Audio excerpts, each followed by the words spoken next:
Then Mark Doyle asks, what is it like playing with your brother Dave against Samoa and setting up his first try for Ireland? He's my younger brother, but he might be my big brother too. Yeah, it was a really special moment. It was probably up there at one of the proudest moments of my career, being able to stand beside him, the anthem, and then to see him come on, make his debut for his country and to score a few tries was really special. And it'll probably only, as the years go on a little bit more, that we'll start to appreciate that moment even more. But no, it was a really awesome feeling for both of us. And congratulating him afterwards as well, I'd say that's exactly, really nice. Yeah, it was nice, it was cool. Great. Then Dave Bannon is asking, if you weren't a rugby star, what profession would you be in? Oh, I'd be rightly goosed because I'm good at nothing else. What would I be doing? I'd be a billiards player. I used to really love billiards at school. Had a bit of skill, not a huge amount, but I would have worked hard for it. And okay, so staying within sports anyway. It'd have to be sports, yeah. Okay. Yeah. Then Lorraine Burns asks, how do you feel about the Leinster team next year for the Heineken Cup? Yeah, I think we're going pretty well so far. We've won 2 from 2, one tough game away from home. I think Leinster is obviously going through a bit of transition period at the moment because we've lost our coach, we've lost a few key players. So, you know, it's going to be pretty difficult for us. But I think as time is moving on, we're settling into the new team pretty well. The new coach has come in, he's doing a good job. Other guys are stepping up when they're getting their opportunity. So I think December is going to be a big month for us. We've got 2 big back-to-back games against Northampton, and you know, depending on those, we'll be able to see a bit more of a clearer picture. Perfect. And then Kieran Giuseppe asks, that's a nice name, isn't it? Yeah. What has been your favourite rugby moment? Could have been the past weekend? Yeah, it was up there. It was top 3 last weekend. I think any player's favourite moment has to be their debut. Yeah. When you put on that green jersey for the first time. I was lucky enough to do it. Yeah. It was in Buenos Aires, maybe I think 6 years ago now. But I think every player will say that making their debut for their country was always the highlight of their career. Okay. Then a question from Chris Kelly. So what's in the water in Clongowes that make so many make it to the squad? What's in the water in Clongowes? I'd love to say steroids, but it's not true. There's nothing different. We drink a lot of milk down in Clongowes. We have our own farm down there, and we get the milk.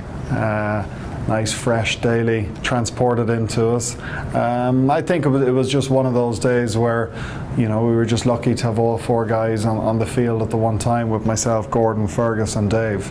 Yeah. So, you know, it was a nice moment for Clongowes, but, you know, hopefully not the last time either. Yeah, definitely not.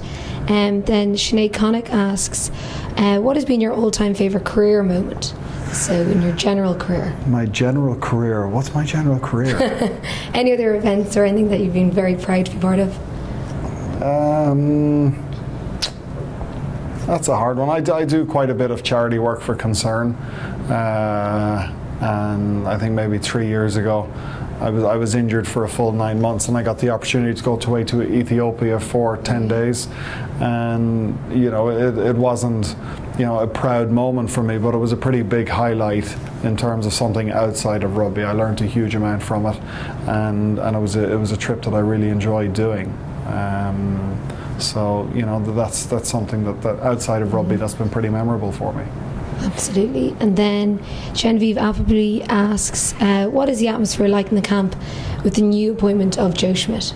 Yeah, Joel's made a huge difference. Obviously, he's got a fantastic pedigree as a coach, and he's really popular. I think the Leinster guys in Ireland camp are probably a little bit more used to him and his method of coaching, because obviously we had him at Leinster for so long. But it's probably the other provinces who are trying to adapt a little bit more. But certainly from our perspective, he's really just bringing the same template that he used as a coach at Leinster, and he's trying to just directly translate that to Ireland. So you know, from that perspective, we see the same Joel Smith is not a different character than he was when he coached us at Leinster. So, no, it's really good having him around. He's a great coach, and I'm sure hopefully he can bring us some big wins. Absolutely. And then our second last question comes from Orla Butler, asking, what's your favourite film and book? My favourite film, first up, Good Will Hunting. Very good film. Do you know it? Yeah, I do, yeah. Good film. Must have watched this over 10 times. Very good. Which is probably a bit excessive. Yeah. But it's fun.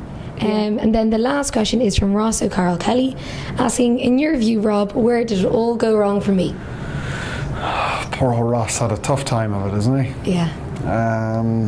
Where did it go wrong? I remember one evening, this is about 7 years ago, and I just finished a match for Leinster, and I was driving home late at night. I wasn't out drinking or anything like that. I was probably just come from a gym session at 3 in the morning or something like that, just because I had such good high level focus. And I was driving down Hardcore Street, and I remember seeing Ross O'Carroll Kelly outside Copperface Jack's with a bottle of whiskey and 2 girls hanging out of his arms.